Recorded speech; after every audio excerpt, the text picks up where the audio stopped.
Good morning, everyone.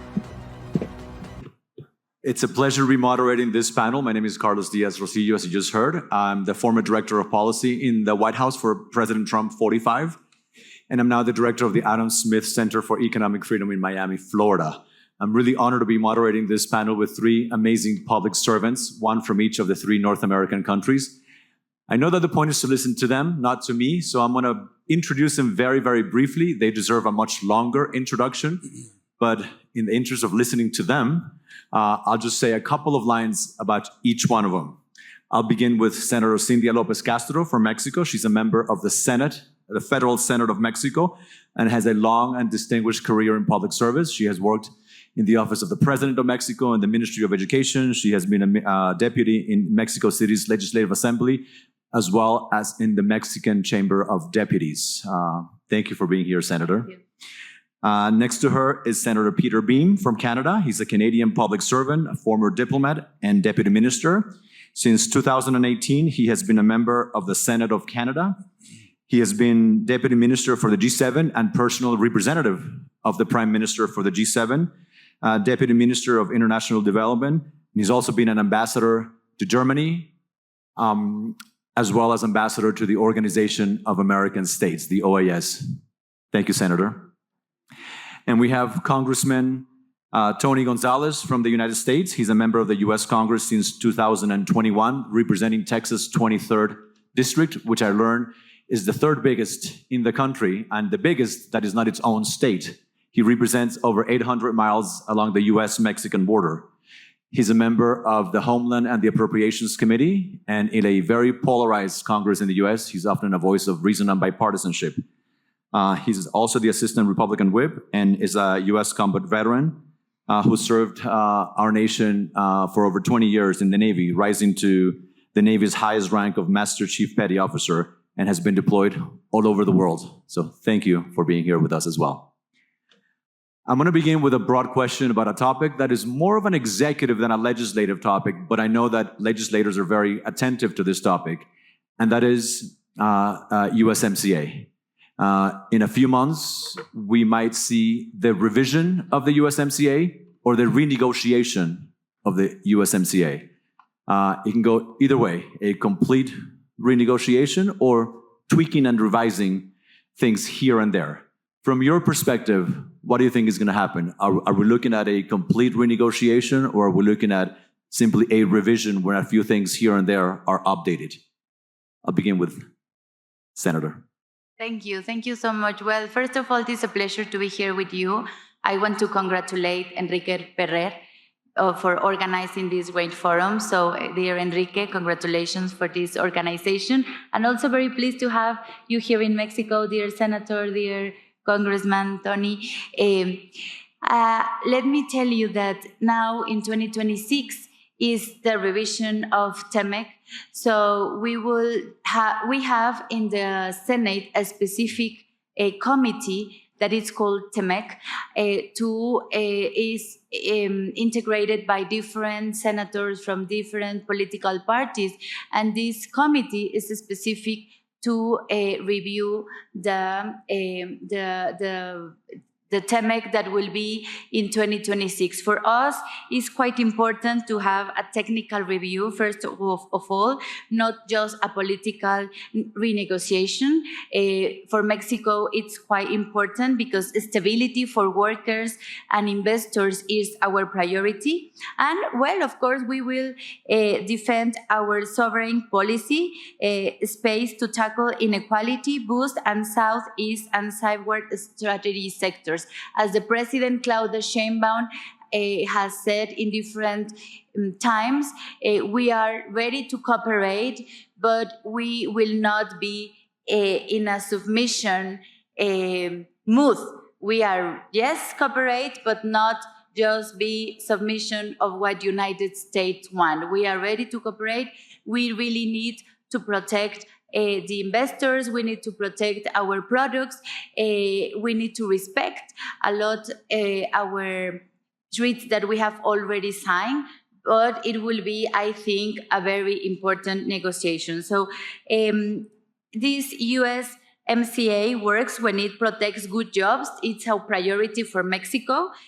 Also, fair wages and responsible investments across the border, not just cooperate in convenience. So let us review simple customs and cut red tape while preserving Mexico's right to pursue inclusive development. So we support predictable rules of origin that reward the real North American production, but not transshipment. A legislative oversight should keep the process transparent. We want data-driven, and also our benchmark is simple: value created in North America and benefits reaching Mexican families, not just headline threat volume. So I want to finalize that we really are happy with the relationship with Canada. We were also very happy to receive your Prime Minister 2 weeks ago. And I think that in this renegotiation, Mexico and Canada are together. Of course, with the United States, but now Mexico and Canada, we are like this. We are working together. Now Mexico has a program that the president has promoting for 1 year that it's Hecho en Mexico, that are products that are made in our country. So I think it will be a good negotiation, but we will be defending our interests. We will be defending Mexicans. We will be defending our country, our workers, and we not accept submission from the United States. We will have a table where are 3 parts: United States, Canada, and Mexico, and we want equal conditions. Of course, as I repeated, as the President Claudia Sheinbaum says, cooperation, yes; submission, no. Thank you. Senator? Thank you very much, and I'm very pleased to be back in Mexico. I was here almost exactly a year ago for the inauguration of President Sheinbaum. In Canada, we call it CUSMA. We put the C for Canada first. I know it's USMCA in the US and TMIC here, but and some of the old timers still refer to it as NAFTA Part 2. So our consultation process has opened in Canada September 22nd to November 3rd. This is going to stakeholders and seeing what they think in terms of revision of the agreement.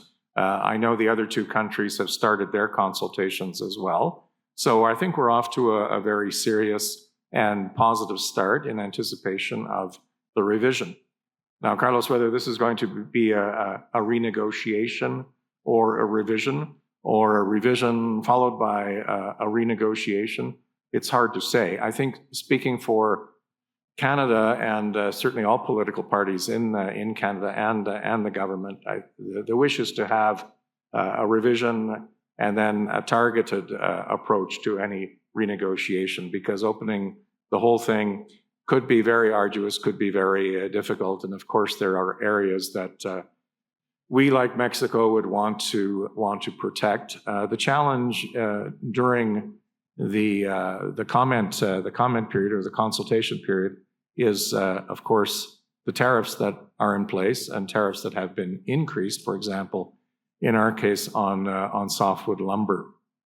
Let me just add as an aside, softwood lumber, those disputes between Canada and the US go back to the 1880s. And it seems to me that whenever the Canadian import share reaches about 1/3 of the domestic market in the United States, all kinds of red lights go off. And there is some concern at that time. In fact, I remember during my time as the deputy ambassador in Washington, sitting with the ambassador having a discussion on softwood lumber as the planes hit the towers on 9/11, and everything changed.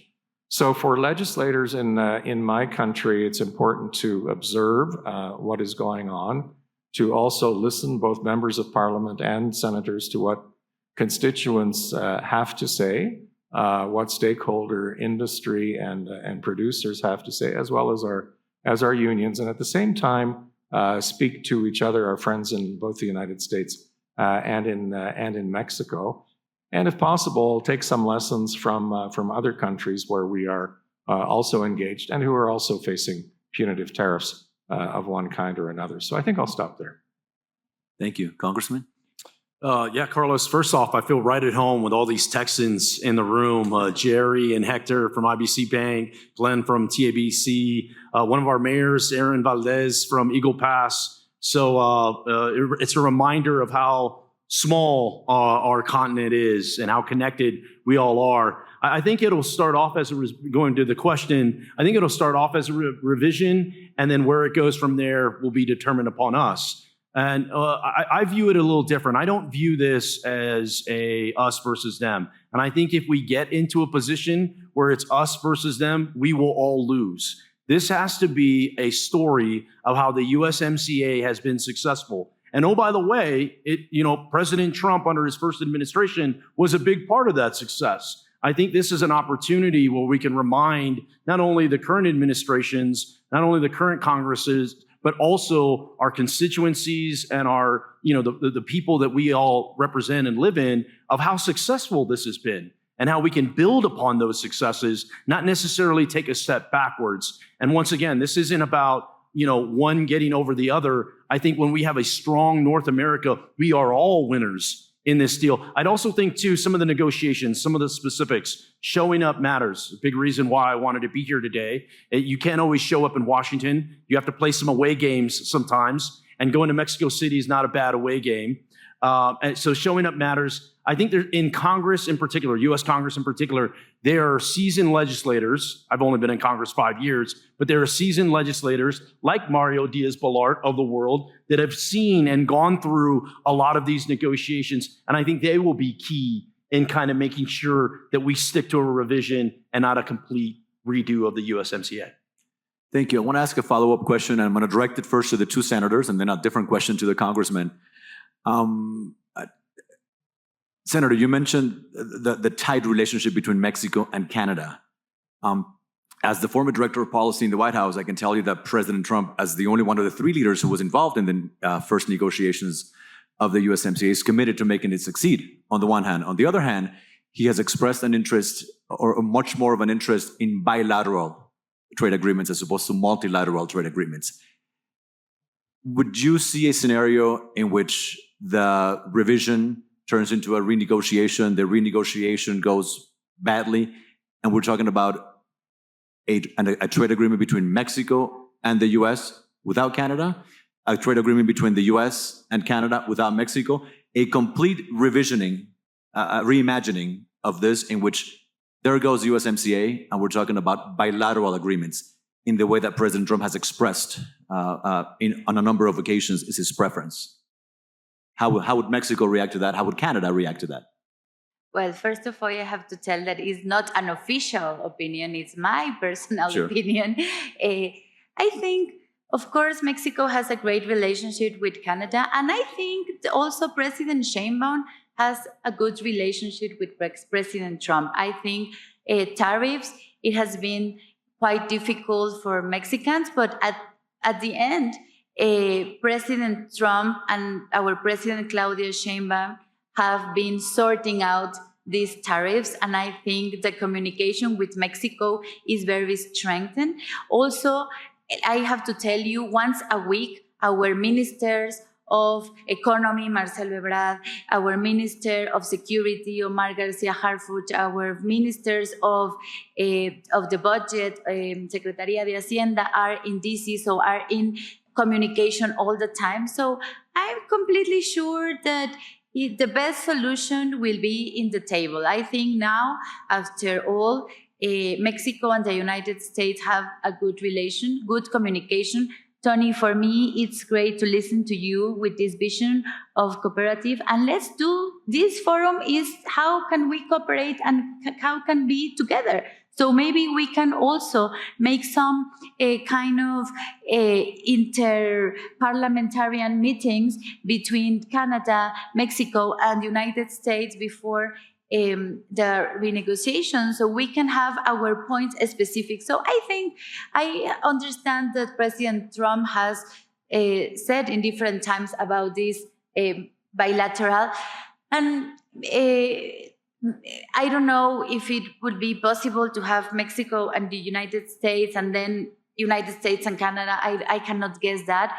But what I'm totally sure is that after 2026, we will be celebrating to have a good TEMEC, as we call here in Mexico, successful, because with President Trump, it was difficult at the beginning, but at the end, Mexico is one of the countries that has been not with benefits, but we have been sorting out with him. And there are more countries that have been affected, and Mexico has sorting out.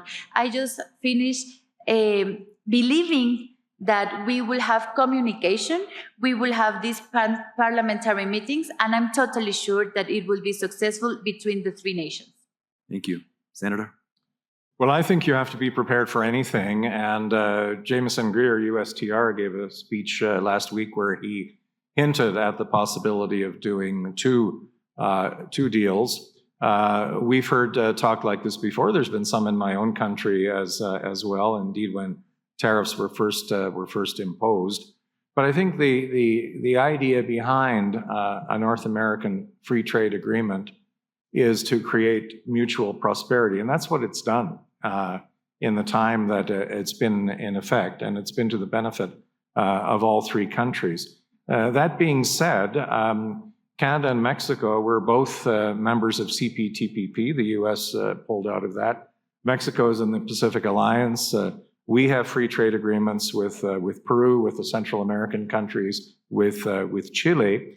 And if you look at the strategic partnership agreement that President Sheinbaum and Prime Minister Carney signed a few weeks ago, there's a wealth of areas where Canada and Mexico are going to cooperate, including increasing trade and investment, and looking at moving more trade through port facilities on both the Pacific and the Atlantic coasts. So there's a lot that can be done by Canada and Mexico.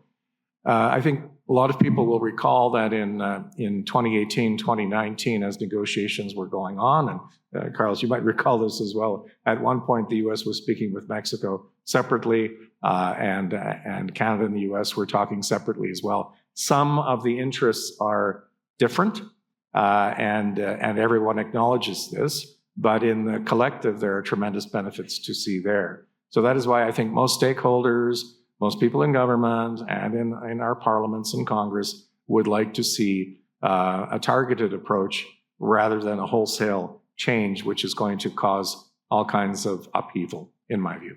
Thank you. Congressman, you can weigh in as well, but I have an additional question that is slightly off topic, but I'm very curious, and I'm sure other members of the audience are.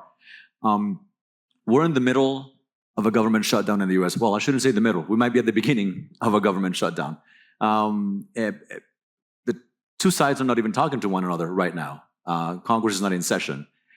What's your take on what's going to happen? How long are we going to be in a government shutdown? I know it's very difficult to predict, but you will be one of the people voting to open the government, as you did already. What do you think is going to happen? Yeah, part of me being here is the fact that we're in a government shutdown. I wasn't too sure if I was going to be in session today or not. And so in that aspect, it's worked out. But I'm not a fan of government shutdowns. So I think, one of the few jobs you have as a legislator is to keep your government functioning. You can disagree on, the premises behind how that's functioning, how that's happening, but you should do that at a minimum. As an appropriator, I'd go a step further. I mean, that's our entire job, is to make sure that all 12 bills are passed and work through there. It's unfortunate that we're a little over a week into this shutdown. I hope it ends sooner rather than later. But in a lot of times, politics gets in the way of what should be happening, and it's probably good politics for both sides right now. Senator Beam probably knows this better than any of us up here. The easiest thing to do with politics is to blame somebody else, right? It's always somebody else's fault for how you got there. I'd like for us to get to a point where let's work together to reopen the government, get that going. I suspect it'll be longer rather than shorter, is unfortunately where I think we're going. But the sooner we can get back to Washington and start working out some of these agreements, the sooner those damn Senate Democrats can do their job, the better it'll all be. Thank you. A much more general question about the relationship between the US, Mexico, and Canada. There are many issues that form this relationship. It's a very complex relationship. From the US side, the president has mentioned the fight against organized crime, narco trafficking, fentanyl, immigration, many others. From your perspective, individually, what are the 2 or 3 issues that you think will be key in this relationship between the 3 countries? And what do you think your governments can do to effectively tackle those issues to have a successful, whether it's a renegotiation or revision, whatever it is? If you can highlight 2 or 3 issues that you feel are key to this relationship from your perspective. Yeah, of course, security. I have to tell you that Mexico is doing a lot about security. It's a priority for our President Claudia Sheinbaum. Just in this year, it has been decommissioned 900, it has been destroyed 923 clandestine laboratories that were for drugs. So it's a big achievement from the government. They have been decommissioned thousands and thousands of drugs in our country. They sent from the National Guard 10,000, like they're called members of National Guard, but like police. They sent to the border to being there protecting the border, and everything. Yesterday it was the first year of commemoration of our president. So the numbers are there about security. She's doing a lot. So I think security is the most important part in the table. Also, all the things against narco in Mexico, they are doing a lot. Our minister, Omar Garcia Harfuch, with the collaboration of the Marine and the Defense of Mexico, they are doing a lot for security. Second, migration. So we are doing a lot as a government. We have now a program that it calls México te abraza, like Mexico hug you. That there are a lot of programs for our brothers and sisters that are in the United States to come back to Mexico, and here they will have the social security, a job, opportunities, education. So this program is an like horizontal program between different ministers in Mexico, and the objective is to develop a good policy so we can have them back to Mexico in good condition. And the third one, I will say that it's about nearshoring. It's quite important for Mexico now. So we want to build credibility. We want to build also, how can I say, like security. So investors can also come to Mexico, and just telling that our President Claudia Sheinbaum in 1 year is really transforming our country. So I think these 3: migration, security, nearshoring, and of course protect some products that are quite important for our economy. And the other part is, for example, the crop. We changed the law, so now is forbidden. We need to promote more our national crop. So we have specific topics that we are interested in. Also, the tomato is quite important for Mexico and had been some issues in that part. So we have specific products that we will be looking at. Thank you. Senator? I think for us, security is really high on the list as well. We have a border that has functioned very well over many years. We used to say the largest undefended border, but I think it's defended a little bit more now. Cooperation on drug and narcotics, fentanyl. It was a very small amount that was coming in from Canada, but we have stepped up more. The cooperative aspect has always been there, whether it's with our police forces or our military, and Representative Gonzalez and I were just talking about that as well. The second, I would say it's commercial, the commercial relationship. If President Trump really wants to onshore the automotive industry completely in the US.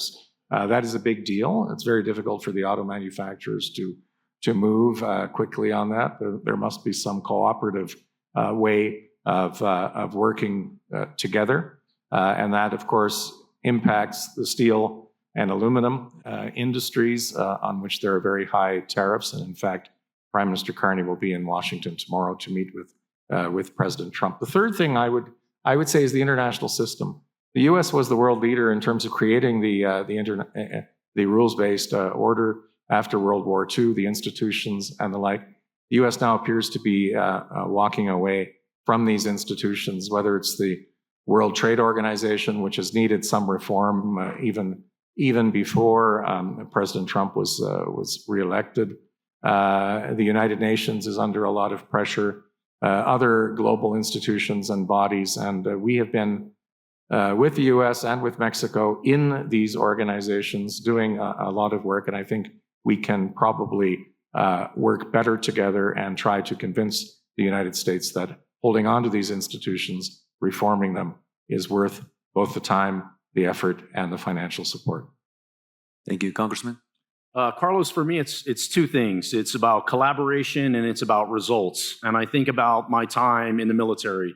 20 years in the military, I spent 5 years in Iraq and Afghanistan. I'm still trying to decide if it's safer in Afghanistan or Washington these days. But I think back to my time there where, I served alongside members from Canada, from all different countries, and we built coalitions that had like-minded goals in mind, and it wasn't unilateral decisions. So to me, collaboration is very key in all aspects, whether you're talking about security and you're talking about going after some criminal organizations, or whether you're talking about trade and commerce, whether you're talking about screwworms and impacting agriculture. The more collaboration you have with your neighbors and your partners, the more real. A lot of times in politics, you dance around the topic. You only talk about the pleasantries. It's like you were served peas and, you don't eat any of your peas and you just kind of push them around the plate and you want to be done. Nobody wants to eat their peas.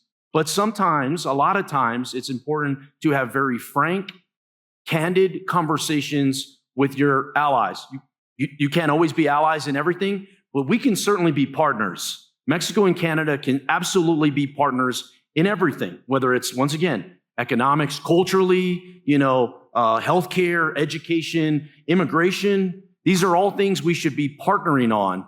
And then the other piece of it is results. If it's all just rhetoric, if it's all just talking about the wonderful things we're going to do, and you never actually get anything done, then you can't answer to the people. Then you can't go back and give results. And this is where I think USMCA in particular, we have the upper hand. We have the results to be able to highlight.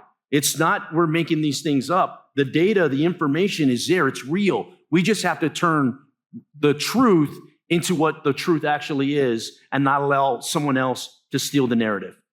Absolutely. All of you mentioned security as an important topic. Senator, there's no question that Mexico has taken great steps to improve its policies on that issue. Senator Rubio, when he came recently, mentioned the progress that Mexico has made. Is Mexico doing enough? What remains to be done in the area of security? Well, in 1 year is, of course, not enough to fix a big problem that we have, that is security in Mexico. So in 12 months that has been the president, of course, is not enough. But the things that that we are doing as a government is a lot. The commissions of drugs is every day are increasing the numbers. Second, this detection of these laboratories, clandestine laboratories that were mainly in the state of Sinaloa, it has been imagine 923. It's a lot. And this is a big job that is doing the Marine, the Defense, all our team of security is there. Also, the commission, for example, let me tell you about what happened 2 weeks ago about, I don't know the translation of what you call, fiscal, but you understand me.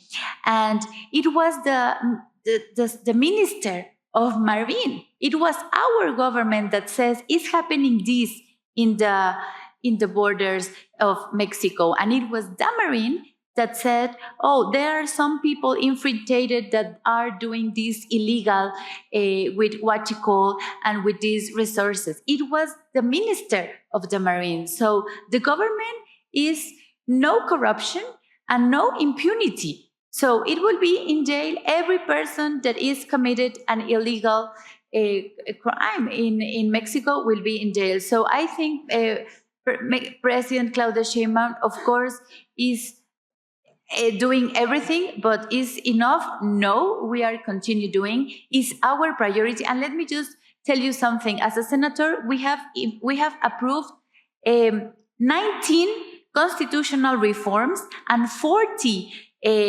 laws to strengthen our Mexican state. And out of these constitutional reforms, most of them are to have more budget, more functions to the security minister. So we have to do a lot of laws we have already done to have to have a stronger Minister of Security. So I completely sure that this year we will be continue for the security. The President Claudia Sheinbaum has the table of security every day at 6 a.m. With all the ministers that are involved. And we are doing a lot. It's not enough. Of course, in 1 year, you cannot do everything, but it's a big priority for Mexico. Thank you. Senator, as you know better than I do, the US and Canada share not only a very long border, but a common history, common culture. Recently, we've seen a lot of anti-American sentiment in Canada. Is that reversible? And if so, how? How do we go back to a time in which Canadians and Americans get along better? Well, the U.S. just has to be nice to us. No, that's the easy quip. Look, for us, for Canada, our relationship with the U.S. has been fundamental throughout our history. And to hear things such as Canada becoming the 51st state, that's non-negotiable. That's not going to happen. And unfortunately, that has been said a number of times, including most recently last week. So Canadians are very proud. They're proud of their relationship with the U.S. They don't understand why tariffs are being imposed on us, albeit through the CUSMA, the trade agreement. Most products are not touched. But in some areas, I've mentioned steel and aluminum, the auto industry, people are losing jobs. And they don't understand that. Similarly, on softwood lumber, with tariffs now going up to 45%, if not higher, pharmaceuticals are next. There's not an understanding how that benefits Canadians. Obviously, it doesn't, or why, in fact, we've been centered out for this sort of treatment when we have been a loyal ally and partner of the United States for almost all of our existence, going back to 1867. And that includes standing up with the U.S. on 9/11, in Afghanistan, and in other parts of the world. So I think it's going to fade away with time, but I think generally Canadians feel wounded by these sentiments that have been expressed. Thank you, Congressman. Senator Beam mentioned how we're seeing a reimagining of the world order that was designed by the U.S. right after World War II. President Trump has mentioned that world order, that globalization, for example, has brought winners and losers, and a lot of those losers are disproportionately in certain parts of the United States, people who have seen their way of life change as a result of globalization and this new world order. Why is President Trump right? Or is he right? He's right because he's tapping into what everyday Americans are seeing and feeling. They're asking themselves, hey, what about us?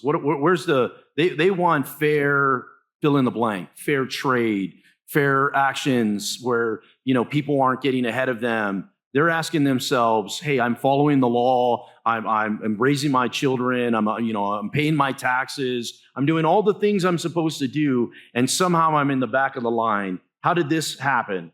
And so they're looking for fairness. And I think that's what President Trump is tapping into. And I don't think it's a bad thing. I come from the mindset of less government is often good, right? The less bureaucracy is often a positive thing. The more you get out of the way, oftentimes the better things will be. I don't think it's a bad thing to check an organization, to essentially go, wait a second, what was our original intent? What was our original mission? And what are we doing now? Especially when you're the one funding a lot of the bills. And I think that's okay. I'd also say this too is, look where the president is at on Ukraine today. Look where he's at on NATO. Look where NATO is at. I recently took a trip to Europe and met with some NATO partners, and they were excited about raising their defense budget. They were excited about how strong NATO has become and how it's essentially pushed Russia to the brink. And so in many cases, the rhetoric doesn't match up with the action, and the action is very positive. The action is some of these organizations need to come to the carpet and basically say, what do you do here? Are you indeed meeting your intent? And if you're not, make a change or go away. Thank you. Two more questions. Senator López, you mentioned in addition to security, nearshoring as a very important topic. I think that's a key topic of discussion because, as you know, Congressman, in the US, Democrats and Republicans don't agree on a whole lot. But one of the issues that they agree on is on the threat that China poses to US national security. So for the first time in decades, we're seeing a push on the part of the government to provide incentives for American companies to relocate. They went to China for many years, and now we want them to come ideally to the US. But if not to the US, what better place than Canada and Mexico? So for all of you, why should these companies that went to China that are looking to relocate, whether you call it nearshoring, friendshoring, ally shoring, what should they go to Mexico? What should they go to Canada? And if not to Texas 23rd District, what are you looking for in terms of where these companies should be going? Yeah, well, I think it's quite important to have this topic in this negotiation. And of course, nearshoring is a chance to move up the value chain that Mexico designed, not only assemble. That's quite important for us. And our priority is supplier upgrading, certification, tooling, finance, and skills, so Mexicans become like tire champions. So development must be also like territorially balance in the territory. So also we have this balance between the north and the south part of Mexico. The south is from Mexico. We have also Oaxaca, we have Guerrero, we have Quintana Roo, we have Yucatan, we have all the south parts, not only in the north parts of Mexico, that deserve the same advanced manufacturing opportunities as the north. So for Mexico, it's a priority to have this territory balance in our country. We have states that are great manufacturer of cars. We have we have Coahuila, that is a state where there are a lot of companies there. So we want companies in Mexico, and we are doing a lot to have this, I will say it in Spanish, certidumbre jurídica, is to have all the conditions, judiciary conditions. Legal certainty. Legal certainty. Yes, legal certainty. So this legal certainty that is very important for the companies that are investing. Our priority is to give legal certainty to the companies so they can be investing in our country. And of course, I said it again, security. Our priority is to give the security conditions so the companies will be investing in our country. Thank you. Senator? So for us, U.S. is trade partner number one, China is number two, and Mexico is number three. And nearshoring is a difficult proposition, however you look at it. In the case of China, we have a tremendous trade relationship with China. but it extends into oil seeds, canola in particular. We decided, this was during the Biden administration, to follow the US lead and put a 100% tariff on Chinese electric vehicles. China retaliated and put a huge tariff on our canola exports, which are important to Western Canada. So there's cause and effect everywhere. And if we are going to change global supply chains, which I think this represents, I think we have to be very careful in terms of the shorter term and medium term impact before you can get to the end game. And the end game might very well be with different administrations in all three countries. So the longevity of the proposal is important too, and it takes time to adjust. So I would just offer that note of caution. I think it's a note of realism. Actually, you cannot move industry from one day to the next, particularly when so much is integrated. And in the North American market, we cannot even statistically measure everything in terms of exports and imports because so much is integrated, whether it's in the electronics industry, automotive, and in other areas. We haven't even touched on transportation or energy yet. Thank you. Congressman? I spend my entire adult life in the military at war. So through my lens, everything is a conflict. And you don't defeat an adversary by having a cup of coffee and chatting about what differences you have. You defeat an adversary by stepping on their neck, and you beat them. And when you beat them and they come back, you beat them again, right? But here's the thing. Mexico and Canada are not our adversaries. Mexico and Canada are our allies and our partners. And once we start viewing it that way, then I think we will have a strong North America. And whether it's nearshoring or whether it's anything else, healthcare, education, immigration, security, whatever it is, if we can start viewing it through the lens of we're in this together, we will always be neighbors, regardless of what administration comes in and out, what Congress is in and out, we will always be neighbors. The sooner we can have that, and the sooner we can start driving that message, I think the stronger all three of our countries will be. Absolutely. And to conclude on a positive note, there's a lot of noise out there. There's a lot of headlines about what's not going well in the relationship. A lot of complaints from Mexico, from Canada, from the US about each other. But there's a lot that's working well, in my opinion. There's a lot of work being done behind the scene every day on a number of issues, most of which we haven't even talked about. From your perspectives, to conclude, what is working well in this relationship between US, Mexico, and Canada?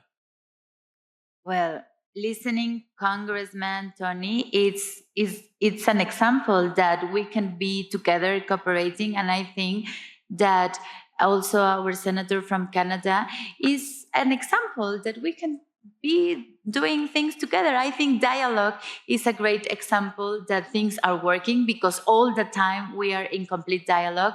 They have been more than 10 calls between President Trump and Claudia Sheinbaum, our president. So it's a very strong communication. So I think dialogue, communication that is happening, and also with Canada that are our big allies and friends. I want to really recognize because they have been very solidarity with Mexico, and this visit from the Prime Minister was quite important for our country. So I think is to put in the table what we want, what we need each country, respect. I think it's the main component in this relation, to be respectful.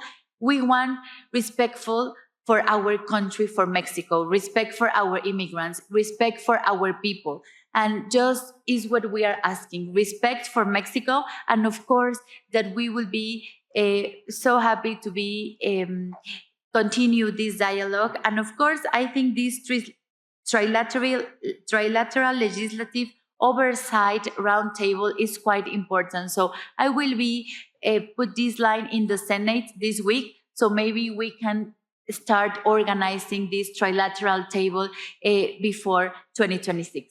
Thank you. Communication and respect.